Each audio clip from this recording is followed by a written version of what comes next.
Okay, everyone, good evening.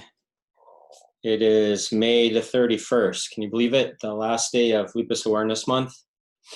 Um, Thank you for joining me tonight. Let's see here.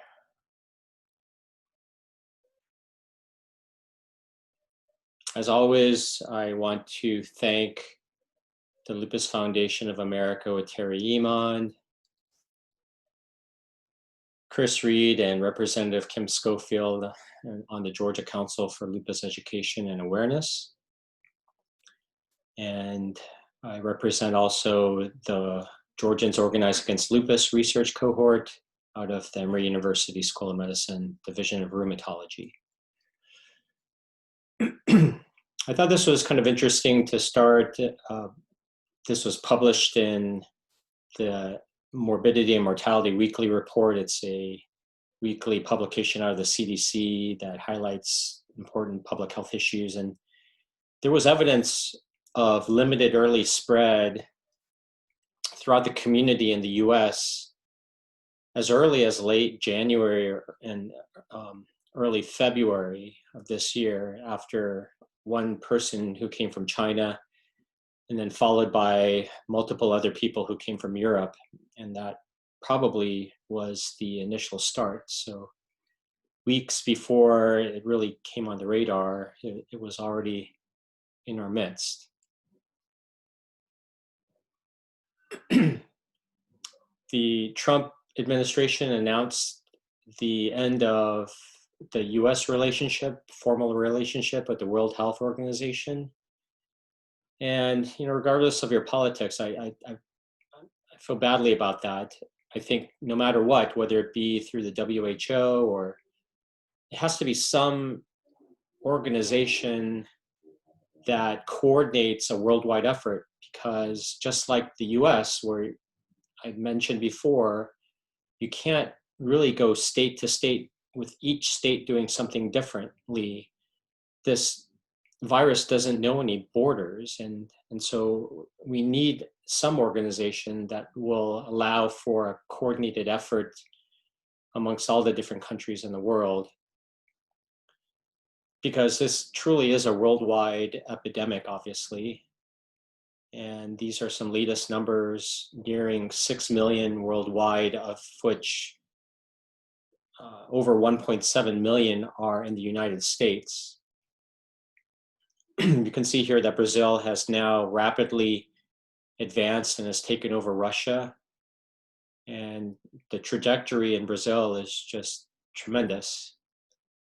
And then followed by Russia, Spain, the UK, Italy, and you can see down the line.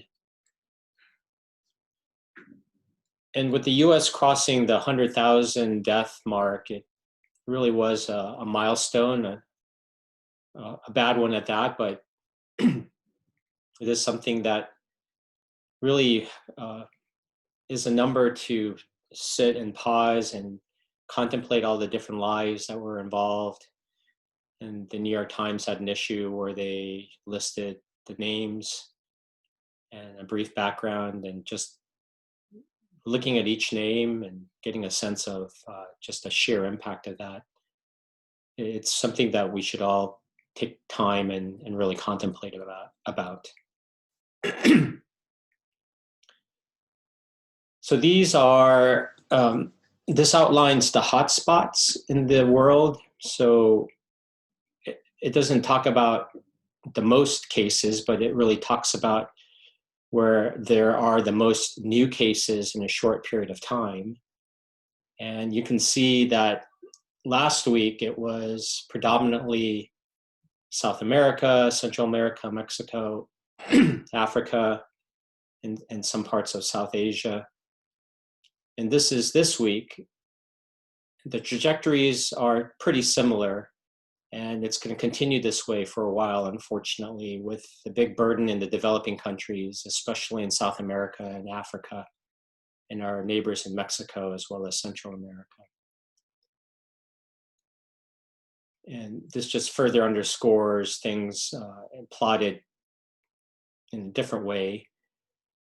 And I point this out because it really highlights just a trajectory of certain countries, and Mexico really rising, India rising as well, Russia is sort of flattening off, and then Brazil, in terms of new confirmed cases, has already reached the rate of the United States. And boy, Brazil is just not really looking good. And it's gotten so bad where the U.S. has reached out to help, and it's great that we've sent them 1,000 ventilators and hopefully other supplies. Trump administration still has the millions of doses of hydroxychloroquine in the stockpile, the U.S. stockpile, and they chose to send a couple million of those pills. Still no evidence at all, and I'll circle back to that in a second. But Brazil is also in the news, unfortunately for not so good reasons. The president of Brazil is sort of in the line of some other leaders, unfortunately, and really downplaying it. And you can see the president of Brazil here famously walking amongst supporters and other people without masks, holding babies and shaking hands, and in a country that is just so rapidly being decimated by the virus. It's unbelievable. Here are the areas with, in terms of new cases, and you will see that the areas that have been in the news for a while are still lighting up. The New York, New Jersey area, the DC area is starting to get bigger. Chicago's been big, LA.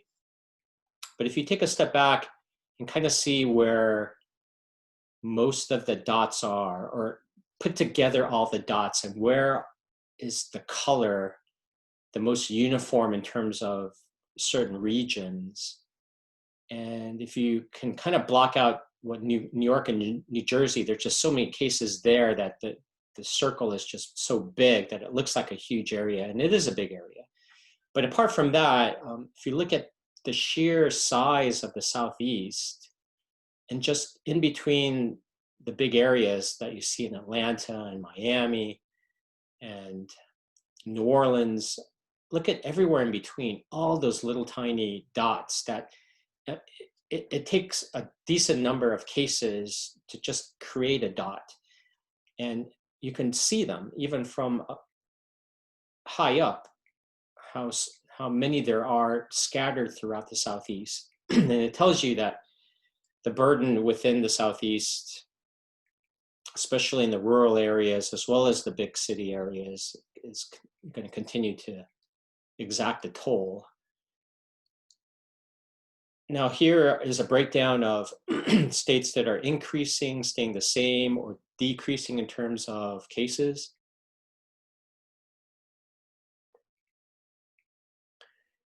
Up at the top, you can see the states where the cases are increasing, and again, a large proportion are from the Southeast. You have North Carolina, you have South Carolina, you have Alabama, Mississippi, Arkansas, Tennessee. So our neighbors are really starting to feel the brunt of it, or have been. Georgia, fortunately, is leveled off, and it's been mostly the same. Although I mentioned in the past it had been in the decreasing column. So I guess every win is sort of relative. And thankfully, the cases are decreasing in the New York, New Jersey area and some other places.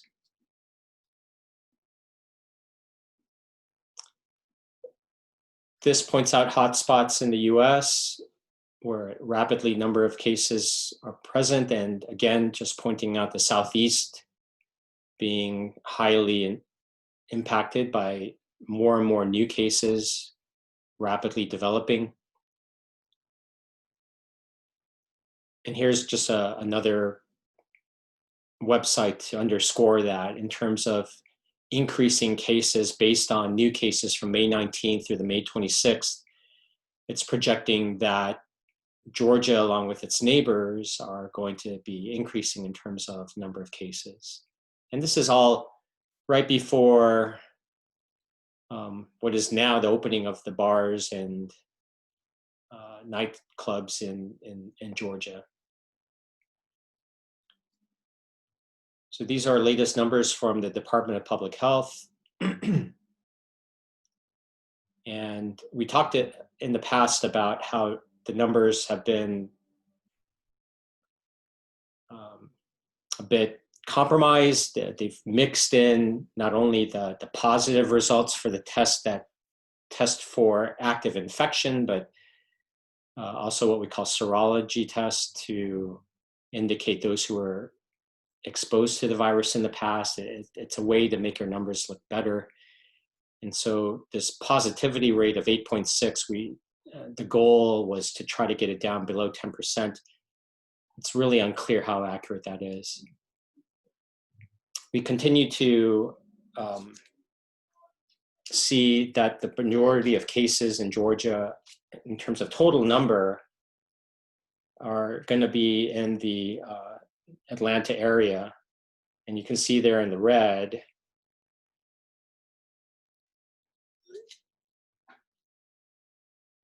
that the cases are predominantly in the Atlanta area. But if you look at the areas in terms of cases per 100,000, there still is a disproportionate impact in the rural areas of the southwest parts of the state, the southern border, and other parts around Atlanta, but outside of Atlanta. Metro Atlanta itself continues to be relatively okay. It's gone down in terms of total number of cases and patients in the ICU, and they've been relatively flat, which is good. So that's a general sense of the world, the US, and Georgia. And I've talked about the racial disparities in Georgia and throughout the country that have been observed. And this is information regarding cases in Georgia by race and ethnicity. And you can see here that Blacks or African Americans in our state represent 31% of the population, but are 44% of COVID cases and 49% of deaths. And similarly, especially because of the impact in the poultry and meat industries, the Hispanic population has a disproportionate impact in terms of number of cases. And all of this in the background of what's been going on. I don't need to introduce anything to anyone about what's been going on in the country and in our city here with what happened with George Floyd. It's been in the news. We're currently in curfew in the city of Atlanta right now, again, for what I think the third night. Many other cities throughout the country have had similar impact. A lot of people coming out, some violence, unfortunately. But you know, this isn't new, right? You know, we've had Eric Gardner.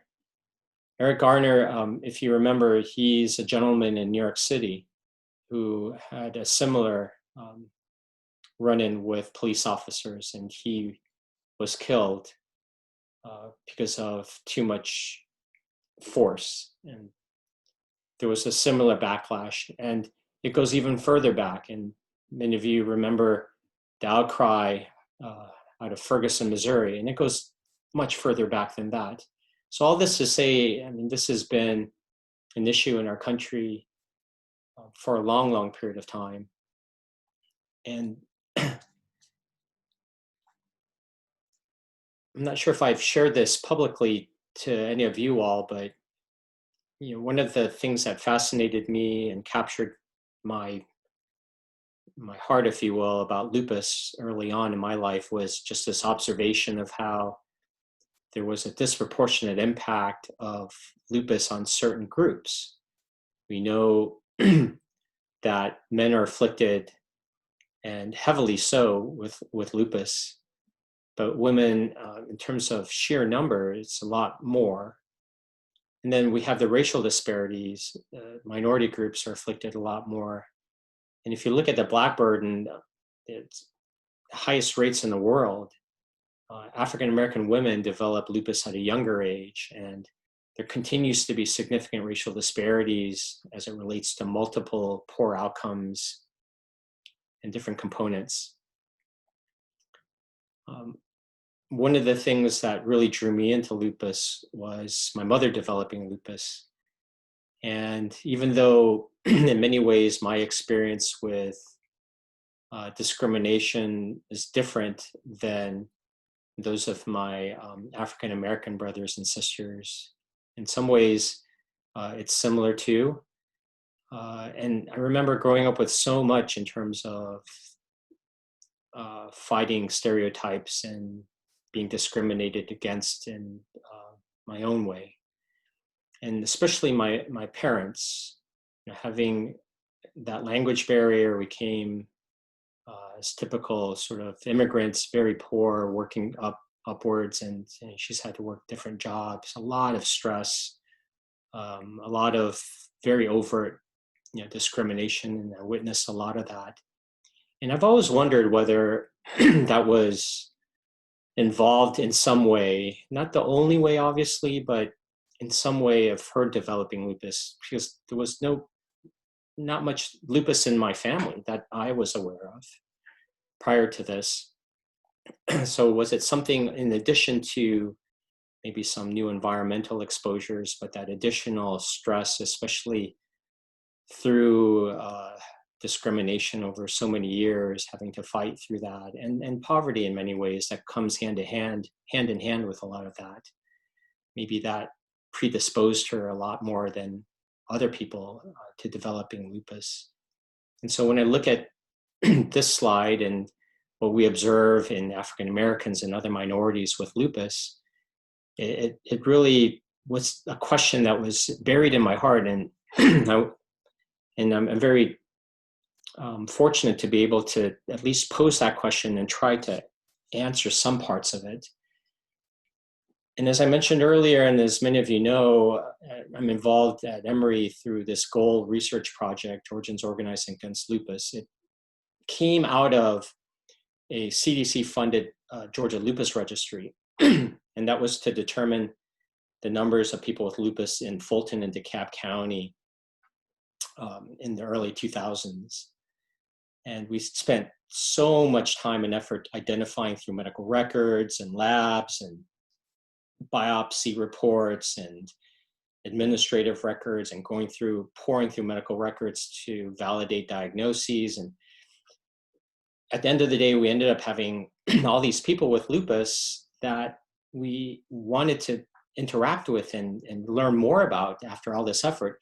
And that's how GOALS started. Was we got permission from the CDC and the state and Emory to contact people whose records we were looking at in the Georgia Lupus Registry, and to offer entry into this research cohort where we would get consent from individuals to give annual surveys, also offer other opportunities to do research. And over time, we've recruited additional people from our clinics as well as community practices. And now we have over 1,200 individuals.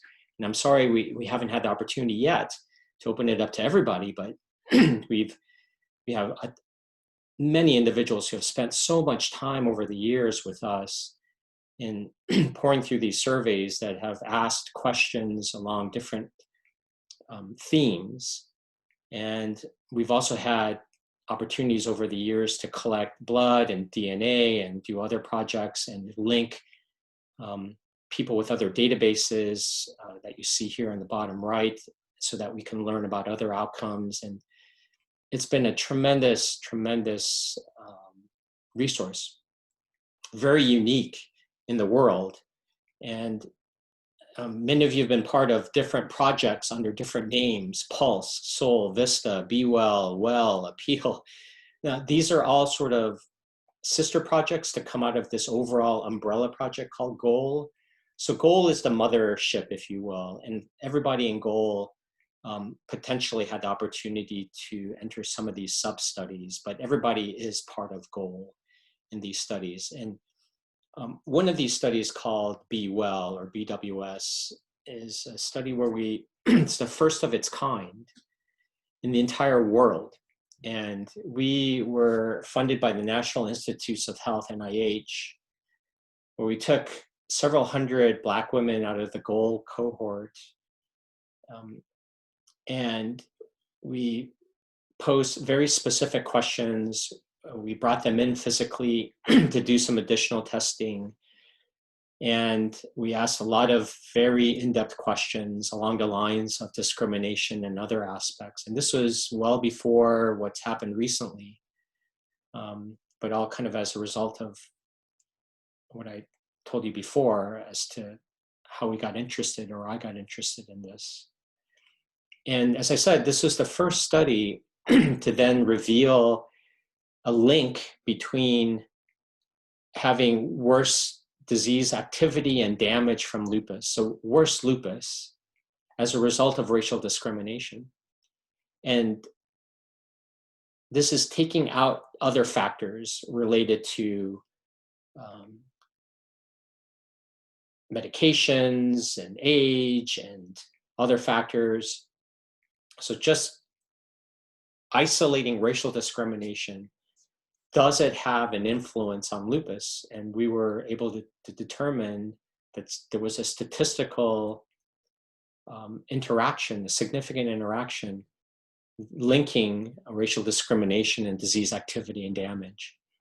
And for those of you who don't know the term vicarious racism, it basically means witnessing it, not having it directly at you, but hearing about it, seeing it, observing it.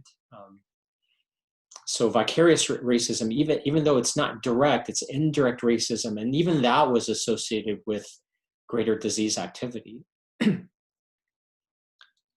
So the first study in the world to link this, and there's a study called PULSE, looking at everybody, a major subset of people in GOAL, looking at cardiovascular disease, because it's such a significant reason why people with lupus have issues, enter the hospital, and unfortunately pass away. And nearly a quarter of the people that we're looking at with lupus developed heart disease.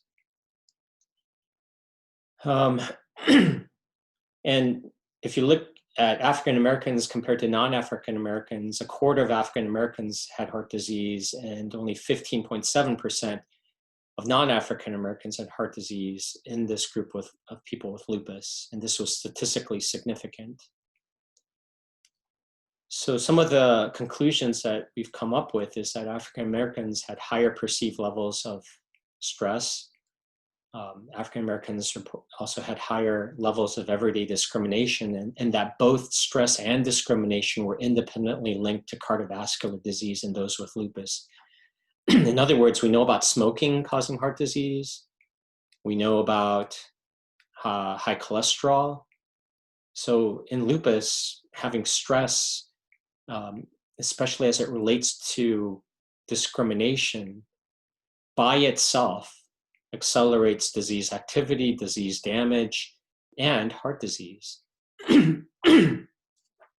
Excuse me. So, racism is impacting the broader country, not just these counties, which are the only counties in the country, by the way, that have officially declared racism as a public health issue.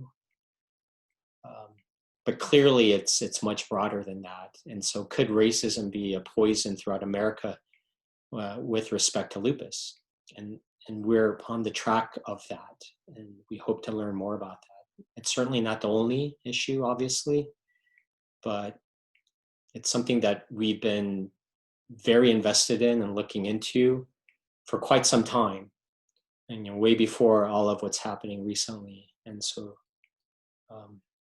this is where right here in Atlanta, we're going to contribute to this information, hopefully over time. Switching over here, the question in the chat room is, how do you change this? And that really that's the $1,000,000,000,000 question. And we have some thoughts, but that's where we need to go, right? It's not enough to just sit here and observe. We've been observing this for way too long. A lot of what we've been saying, we've already known in some ways, in one way or the other. So that's where we need to go, and that's where we're trying to go with our research as well. So stay tuned, and we appreciate any thoughts that you may have along these lines. And every time any of you in the goal cohort are filling out those crazy surveys and maybe wondering at some point what those questions mean, or certain questions, why in the world are you asking about this or that? I hope this may shed some light on that. So can't go a week without talking a little bit about Plaquenil. This past week, the World Health Organization that the US has left on Monday said it had temporarily halted the study of hydroxychloroquine that it was running as a potential COVID-19 treatment. The study is called the Solidarity Trial. And the main reason was because of safety concerns. The decision was made after hearing about the study results that were mentioned in my previous virtual town halls. So this includes a study in the Lancet article, the VA, other studies. So no new information per se, but more organizations taking the information that we have and we discussed in the past here on this town hall, and really determining that enough is enough right now. It's just a little too unsafe. France also basically followed WHO's lead, and they are halting the use of COVID-19 in their patients. The use of hydroxychloroquine on COVID-19 patients in their country. And then Anthony Fauci has been on record this past week basically saying that to date, and that's the big disclaimer, there's still ongoing studies. There are studies looking at hydroxychloroquine as a preventative measure.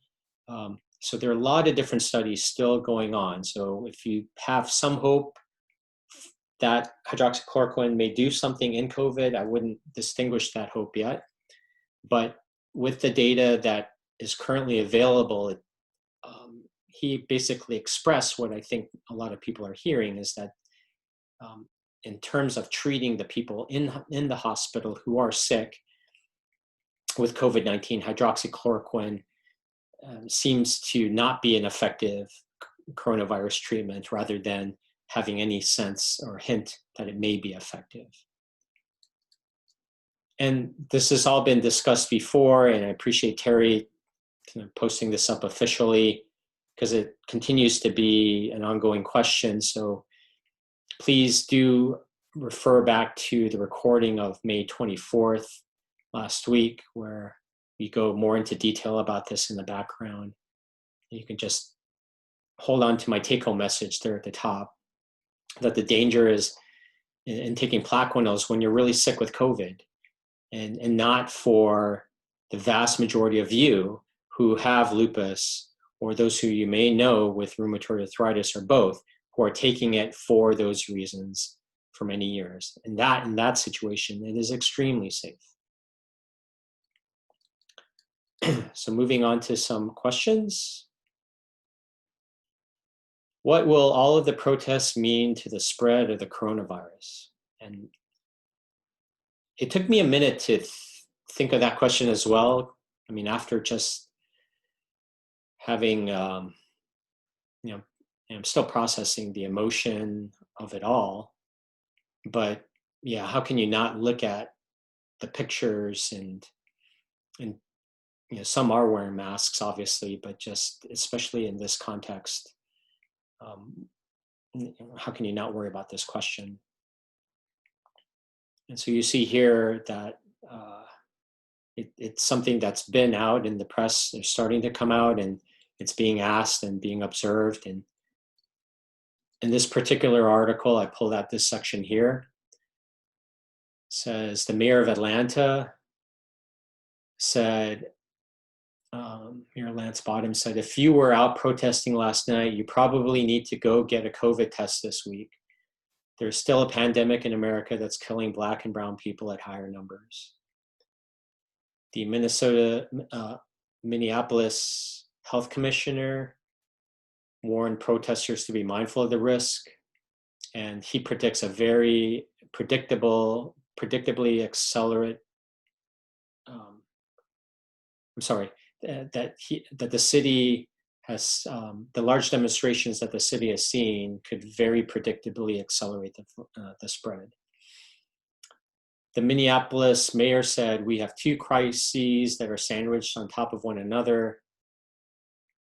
And here, the chairman of the Department of Public Health Sciences at the University of California, whether they're fired up or not, that doesn't prevent them from getting the virus. So we're just going to have to wait and see, aren't we? But, I think everything was there. Large numbers, close proximity, and even though some were wearing masks, even cloth masks are not perfect.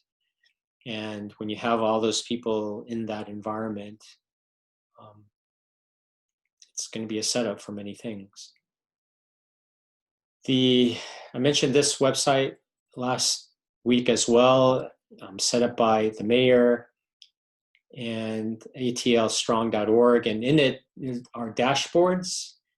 And if you want to kind of get a sense of what may be happening in Atlanta a week or two from now with all of the demonstrations as it relates to COVID infections, this is the place to go. They're going to have really good dashboards and information pulling from a lot of credible sites as it relates to specifically the community of Atlanta.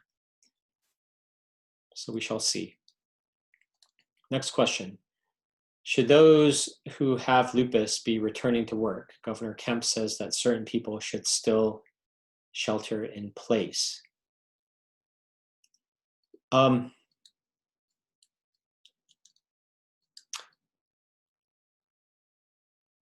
Well, Kemp is not ordering anybody to shelter in place. He's advising certain high risks, and it's a disclaimer that everybody's going to say, no matter what the situation is, if you're at higher risk, you should be more careful and you should consider staying at home. And I think that's what he meant, that despite everything opening up, that people who are higher risk should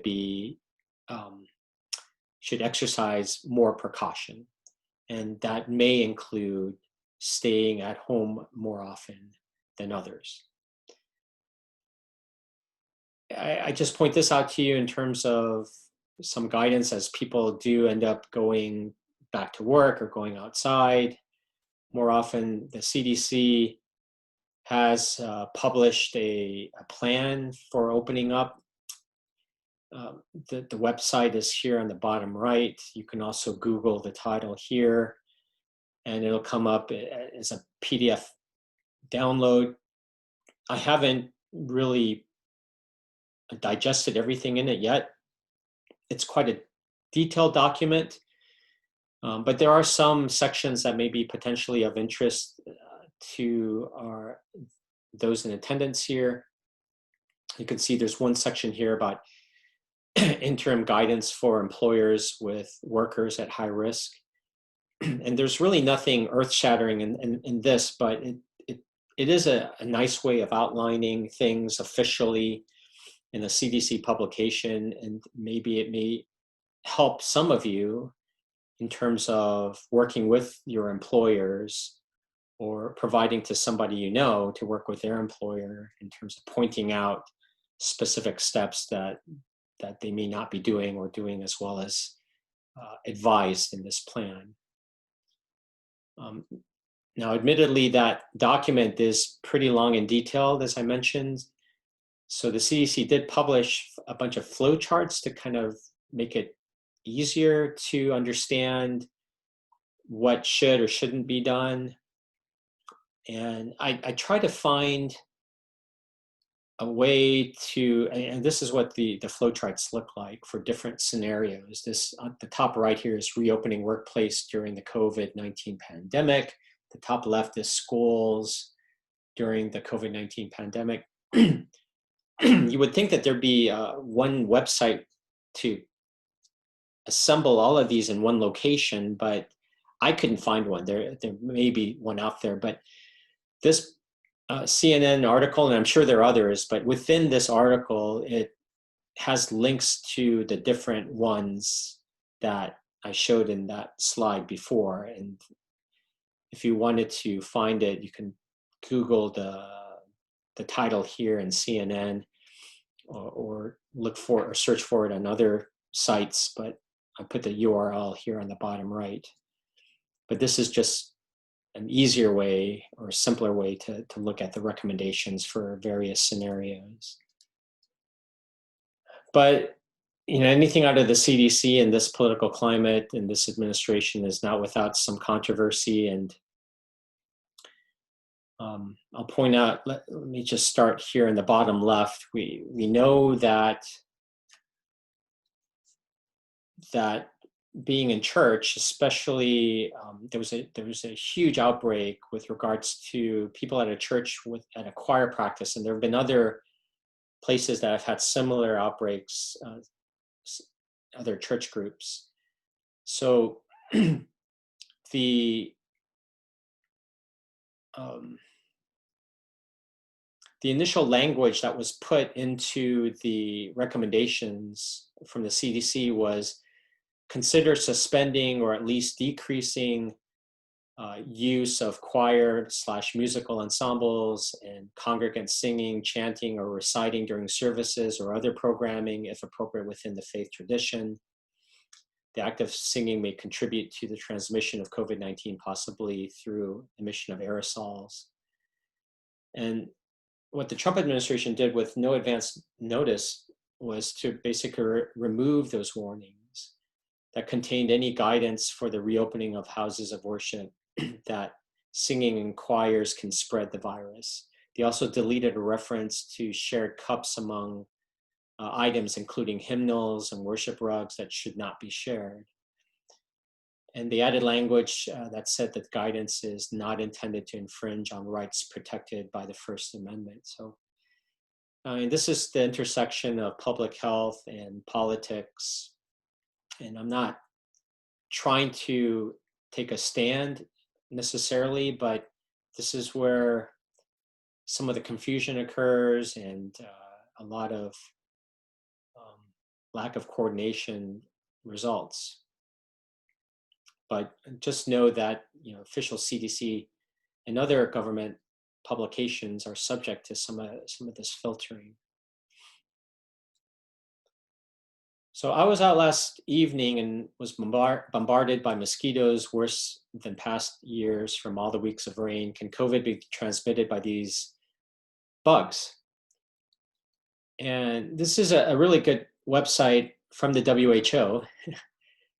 And by the way, if you go to the website here, they have tons of other myths about whether heat can destroy, using heaters to dry your hands. I mean, I'm sure some of you have had some of these questions. So beyond this mosquito question, I recommend you checking it out. And they have tons of these little tidbits here. And so to answer the question about mosquitoes, the new coronavirus cannot be transmitted through mosquito bites. Thank goodness. Should we still be following the social distancing rules? There is so much conflicting information, and it looks like the numbers are going down. As a lupus patient, am I still at risk? Social distancing works and should still be followed, period. So remember that. I did discuss this in a little bit more detail in last week's town hall, so I'll ask you and others to please view last week's town hall for more detailed information, but just hear and remember that social distancing works and should still be followed. But the general theme of this question continues, and I think it's worth repeating, and perhaps in a different way so that we're more clear about this.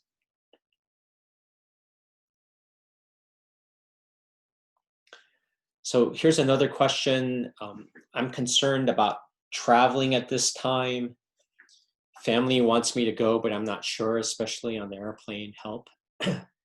So this is similar to questions in previous virtual town halls that we've done, and I also encourage you to go back. We addressed a question about going to the gym, about going to the pool, but as you guys think about social distancing and doing these new, do I do it or not, and also these new activities as businesses reopen, should I do it or not?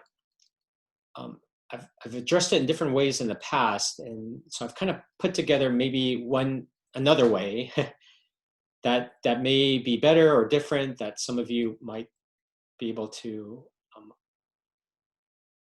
remember better. So I want you to remember a very few, 3 or 4 core facts to remember as things open up, as you're wondering what to do. So number 1, the COVID-19 virus is not going anywhere.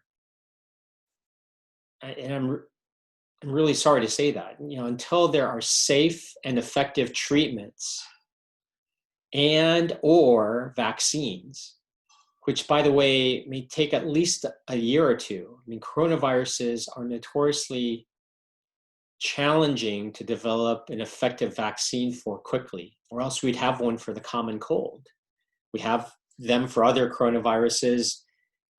All this to say is that this is going to take some time, both in terms of an effective treatment for those who get sick, or who may get sick and get really, really sick, or a vaccine to prevent us from getting sick at all. Until that happens, the virus is here. I mean, this is the new reality. COVID-19 is a part of our world. It has come into the world like the common cold, like the flu virus that continues to mutate every year. We keep getting new vaccines made up, and we get our annual shots, many of us. It is here. It is not going anywhere. You are not going to hear the day that they declare COVID-19 gone from the face of the earth. To my knowledge and the best guess of most people. It will continue to travel the globe. There will be periods of relative calm, meaning there will be cases, but maybe not as much. And then there will be periods when a hotspot here and there pop up. But this is the reality from here on out. And I'm going to pause here for a second and let this sink in, because this is really important. Number 1 fact to remember is the COVID-19 virus is not going away. I need you to have it ingrained in your mind. I'm not trying to discourage you, but to save your life. Don't let the politicians, the media, family, friends, or others distract you with everything else going on in the world and in your lives, using this and that, or this perception that everything is back to normal because people are walking around without masks, they're having a good time in Starbucks. This is not going to change. The COVID-19 virus is around, and it's not going away. Now, what's changed a lot in the past couple of weeks, obviously, is that people are out and about, businesses are reopening, and all of this is a business decision. The reopening of the businesses is a business decision. It has nothing to do with the virus going away. The extreme shutdown that we had early in the pandemic was because we were just learning of the virus. Remember those days? It wasn't that long ago. We had no idea really what it was. we didn't know how to act as a society and individuals. There was no universal masking. There was no plexiglass in front of a cashier. We didn't know much about the virus as we do now. We still have a lot to learn, but we learned a lot in the past few weeks. But in the very beginning, we were in the blind, and people were getting sick in huge numbers. And the proportion that were really sick of the bigger numbers that were sick, that was huge. And it was overwhelming the hospital. And remember those pictures from Italy and New York City, people on ventilators overwhelming the system. We're bringing in boats that were serving as hospitals, setting up tents with ventilators. I mean, thank God we don't have that anymore so far, and there's still concern it could come back. Italy, Spain, that's why we originally shut everything down. But as the cases came down in number, relative number, as we learned more, we started instituting universal masking. I say that with quotes because not everybody masks, obviously. The business decision was, we can't be extreme in one way or the other. We can't do a full 100% lockdown like we did a few weeks ago forever, right? I think everybody's on board with that. Nor can we just act like nothing ever happened, where everybody walked around, we had full movie theaters, no masks at all. That extreme doesn't exist either. So the business reopening was a part of going back somewhere in the middle, but not for a second should you think about the virus changing in terms of its risk or going away. It is still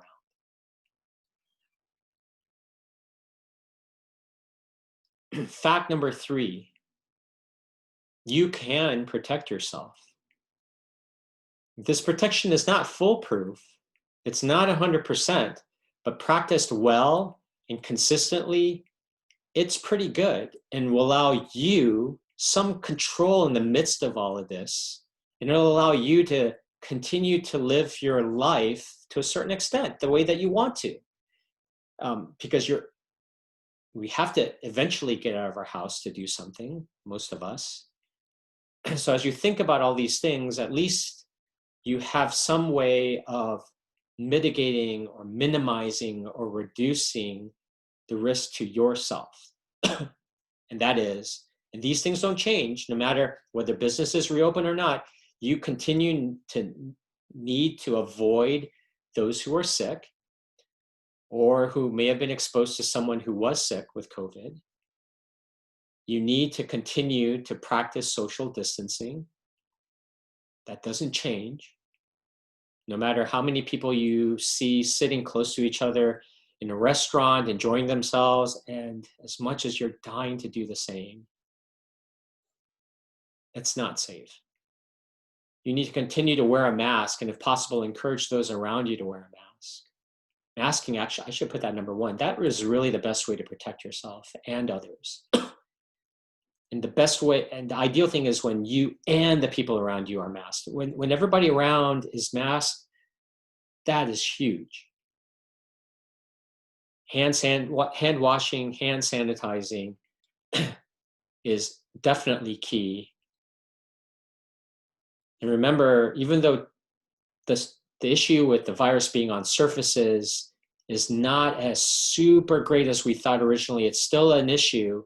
So be sure, the whole point of hand washing and sanitizing is not that the virus will go into your body through your skin, through your fingers, but that it will go from a surface to your fingers, then to your eyes, nose, or mouth.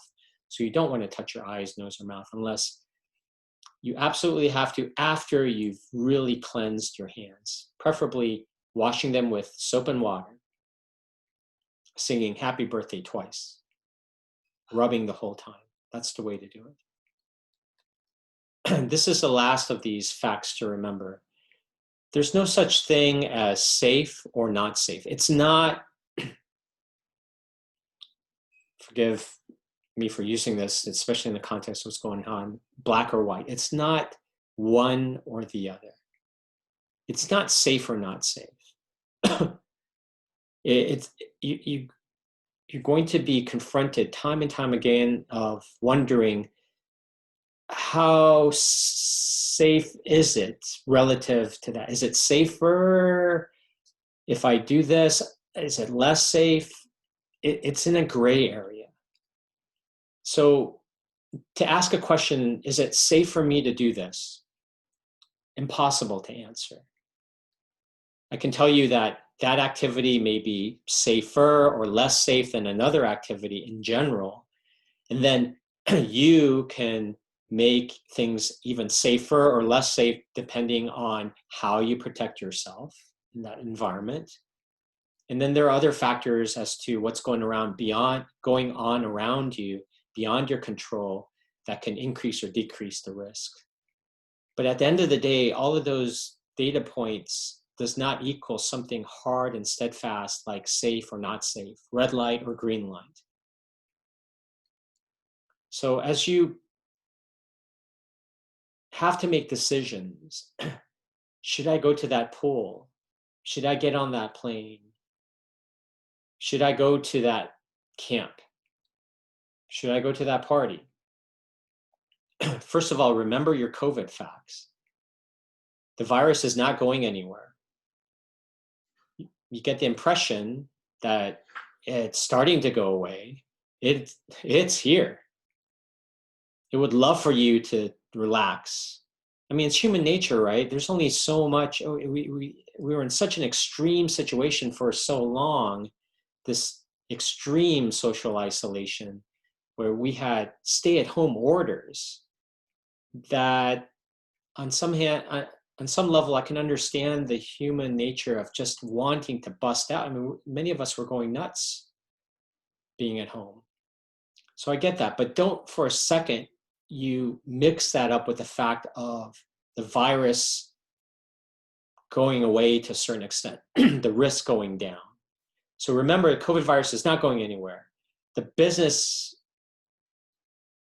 that are reopening for a business decision that is completely independent of the issues with the virus. There are things that you can do to protect yourself. And there's no situation where it's completely red or green. It's all going to be shades of gray. And it's really this last thing that I think obviously hangs people up, because it can be hard sometimes. I mean, that question about the flight, I can sense the tension there. Especially if you have family members trying to push you to do one way, or friends, and you don't feel it, you feel uneasy, and you can't point to something hard and steadfast to your friends and family, say, look here, I mean, I can't go, or I can go. So as difficult as it may be, or unclear, for each decision about an activity, you have to weigh the risks against the benefits for yourself and ask a multiple number of questions, some of which include, and this will influence how much you want to risk it, or how much you think it's of benefit. How necessary is activity? A plane flight, how necessary is a plane flight? It depends. If you're just wanting to go and get out and enjoy the breeze somewhere in a tropical environment, I think most people would argue that's not really necessary. If you have to take a plane flight because you have to be the caregiver for a loved one where there's nobody else to do it, and you have to take care of things for them, or God forbid, a funeral for somebody that was so important for you, that may be more necessary. How well can you protect yourself in doing whatever activity, and how well will others behave? I mean, it's a big question mark. That's not under your control. And so with regards to the plane flight, and by the way, this holds for everything else, the gym and the pool, you just have to get as much information as you can. And I wish there was one website where you go, it'll give you all the up-to-date information, but you just have to look around. And here, this is a business publication, Business Insider. I don't read it, but I just Googled it, and actually I was flipping through the article, and it was really good. It interviewed an infectious disease doc, and it talked about the pros and cons. What are the risks of flying during COVID-19? It talked about the fact that there's lots of travelers from different parts of the country and world. You're in a relatively confined space in the airport, especially in the airplane itself. But on the other hand, it's a very controlled entry point. People are going to be wearing masks in the airport for the most part. On the other hand, there's not so much control in the airplane itself once people are on there. It talks about how the airflow and filtration systems on the plane are actually pretty effective. They do filter out a lot of the viruses, but you may be sitting close to somebody. And what's the point of filtration when the air goes to the side of the planes where the windows are, and you're the one by the window, and the person right next to you is someone who may be infected and not effectively wearing their masks. Fortunately, there are precautions you can take as you fly. You can bring your masks and your sanitation wipes. And the airlines are all doing different things. There's some variability. They're getting better, but I think most of them or all of them are mandating masks, but how well will people wear it on the plane, as I mentioned before? And the rules for empty spaces, I think, differ a lot between airlines. And one of them said that they're going to keep the middle ones open as much as they can, but it's subject to being filled if they have enough people on that flight, because it's a business. So how in the world, with all of these data points, can I answer a question and say simply, yes, it's safe to go, or no, it's not safe? So you got to put all these things together, weigh it with the questions that I put before and others, and really make the best decision for you. And certainly, keep asking your doctors, keep asking the trusted individuals, keep going to the website. And it'll be a pain because you're tired of just researching things. You just want people to say, people with lupus should do this or not that. But unfortunately, it's going to be a constant weighing between risks and benefits. So I'm at the end. Next week, good news for you. You don't have to hear my droning voice every single minute. I will start next week with some high-level updates, the most important things. I'll touch on it within 5 to 10 minutes, depending on how much we have. And then we have a treat. Representative Kim Schofield is going to talk about what's going on the policy level and also address community resources. So we hope to bring in a mix of some additional speakers over time. Please continue to visit the COVID-19 resources on the LFAGA website. Keep sending us your questions to info@lfaga.org. Need your feedback desperately. How can we structure this better, differently? We're here to serve you. And by the way, last thing I'll mention is I appreciate everybody's kind encouragement as we've done this every single week. I've mentioned this before, how the LFA is, like everyone else, is going through hard financial times. They didn't ask me to say this. If there is any way that you guys can show appreciation for what I've been doing or what the LFA does in general, and you are able, and I know many are not, please consider donating. There's always a donate button on their webpage there, and I know they need it now more than ever. You may not hear it as much, but they do. And so with these resources, and I hope you've been benefiting from them, it would not have been possible without their support. So with that, have a safe and peaceful rest of the week, and I look forward to seeing you again next week.